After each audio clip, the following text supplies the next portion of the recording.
बड़ी बहू वर्षा हर काम में बहुत तेज थी। वहीं छोटी बहू हर्षा हर काम आराम से करती। वर्षा को अपनी तेजी पर बहुत घमंड था। वो बात बात पर हर्षा को ताना मारा करती। एक दिन वर्षा किचन में खाना बना रही होती है और हर्षा से कहती है, देवरानी जी, इतना धीमे धीमे खाना बनाओगी तो लोग भूख से मर जाएंगे। पिछले जन्म में कछुआ थी क्या? मेरा तो पता नहीं, आप बहुत तेज हो। आप पिछले जन्म में घोड़ा थी क्या? वर्षा आराम से चली जाती है। खाना खाने के बाद वर्षा का पति गौतम, हर्षा का पति लोकेश और उनके माता पिता बैठकर टीवी देख रहे होते हैं। तभी सास कहती है, अरे रामायण लगा दो हर्षा। हर्षा धीरे धीरे चैनल बदलती है।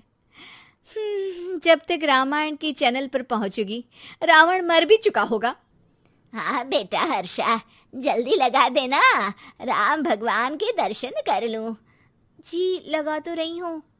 इतना स्लो? सासू माँ इतने में तो अयोध्या जाके राम भगवान के दर्शन कराएंगी। सब वर्षा की बात पर हंसने लगते हैं। वर्षा हर्षा के हाथ से रिमोट लेकर रामायण लगा देती है। हर्षा बुरा नहीं मानती और वो भी हंसते हुए वहां से चली जाती है। एक दिन हर्षा खाना खा रही होती है। तभी वर्षा वहां आके कहती है, अरे कितना धीमे धीमे खा रही हो, इतने में तो शादी में 100 लोग खाना खा लेते। आधे घंटे से खाना खा रही हो तुम। अरे खाने को चबा चबा कर खाना चाहिए। हाँ हाँ, आप तो चबा के भी खाती हो और दबा के भी। अरे आपको मेरे धीरे खाने से दिक्कत है या ज्यादा खाने से? अरे आप धीमे खाओ या ज्यादा खाओ मुझे क्या, बस मैं ये कहने आई थी कि सुबह कुछ मेहमान आ रहे हैं, जल्दी उठ के खाना बना लेना, देर मत करना। साथ में बनाते हैं ना। तुम्हारे साथ बनाऊंगी तो स्पीड को 5वें गियर से पहले गियर पर ले आना पड़ेगा। अरे भाई, तुम्हारे साथ रहकर तो मेरी तेज रफ्तार पर भी असर पड़ेगा और मैं भी तुम्हारी तरह हौले हौले काम करने लगूंगी सब। ठीक है, मैं पराठे बना लूँगी और सब्ज़ी बना लूँगी। आप चपाती बना लेना और दाल बना लेना। हाँ हाँ ठीक है, पर अलग अलग ही बनाएंगे। अगले दिन हर्षा जल्दी उठ के काम करने लगती है और वर्षा सुबह उठ के ये सोच के वापस सो जाती है कि काम तो वो तेज़ कर ही लेती है। अगर थोड़ी देर सो भी जाएगी तो भी हर्षा से पहले तो काम निपटा ही लेगी। हर्षा बेटा, आज भगवान के लिए थोड़ा जल्दी हाथ चलाना। हाँ, मेहमान आने ही वाले हैं। जी हाँ माँ, आटा गूंद लिया है, आलू उबल रहे हैं, पराठे बनाने ही वाली हूँ, फिर सब्जी भी बना लूँगी। इतने में ही वर्षा वहाँ आ जाती है। माँ जी, मेरा तो आप टेंशन ही मत लो, अभी उठी हूँ, लेकिन देखना खाना फटाफट राजधानी एक्सप्रेस की स्पीड से बना दूंगी।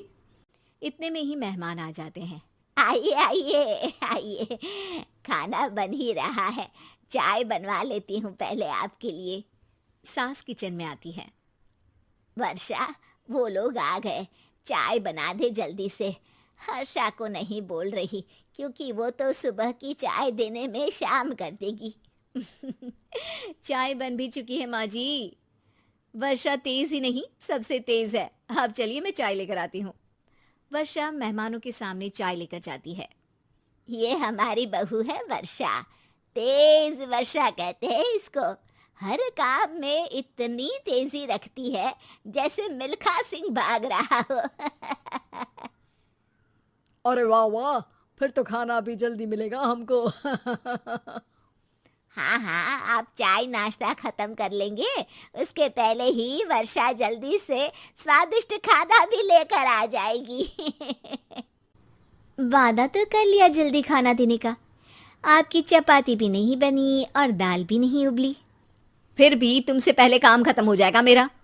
तुम्हारी तरह नहीं हूँ, घड़ी की सबसे पतली सुई की जैसे धीमे धीमे धीमे काम करती हो तुम। बस वर्षा अपने तेज हाथों से दाल कुकर में चढ़ाती है और आटा निकाल के गूंथने लगती है।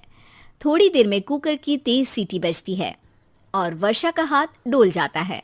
आटे में पानी ज्यादा पड़ जाता है। अरे रे, आटा तो ज्यादा गीला हो गया। वर्षा जब रोटी बेलने लगी तो एक भी रोटी गोल नहीं बन रही थी। कोई रोटी श्रीलंका के नक्शे जैसी थी तो कोई रोटी ऑस्ट्रेलिया के नक्शे जैसी बनती। वर्षा चिढ़ जाती है। कुकर फिर से जोर से सीटी मारता है। सास बाहर से आवाज देती है, वर्षा बेटा, आज स्पीड थोड़ी कम लग रही है, टाइम और लगने वाला हो तो बता दो बेटा।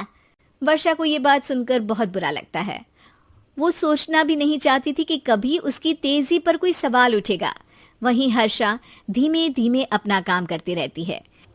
वर्षा दाल बनाते वक्त भी इतनी घबरा जाती है कि जल्दबाजी में दाल में नमक ज्यादा गिर जाता है। वर्षा का खाना फिर भी हर्षा से जल्दी तो बन जाता है और जब खाना मेहमानों के सामने लगता है तो सब हर्षा के खाने की तारीफ करते हैं। अरे पराठे तो कमाल की बनी है और सब्जी भी। बस दाल में नमक थोड़ा इधर उधर हो गया है। वर्षा को बहुत शर्म आती है और वो नीचे सर करके खड़ी रहती है। तभी हर्षा कहती है, वो ना मैं थोड़ी जल्दबाजी कर गई और नमक ज्यादा हो गया, पर पराठे तो वर्षा भाभी ने ही बनाए हैं, इसीलिए तो अच्छे बने हैं।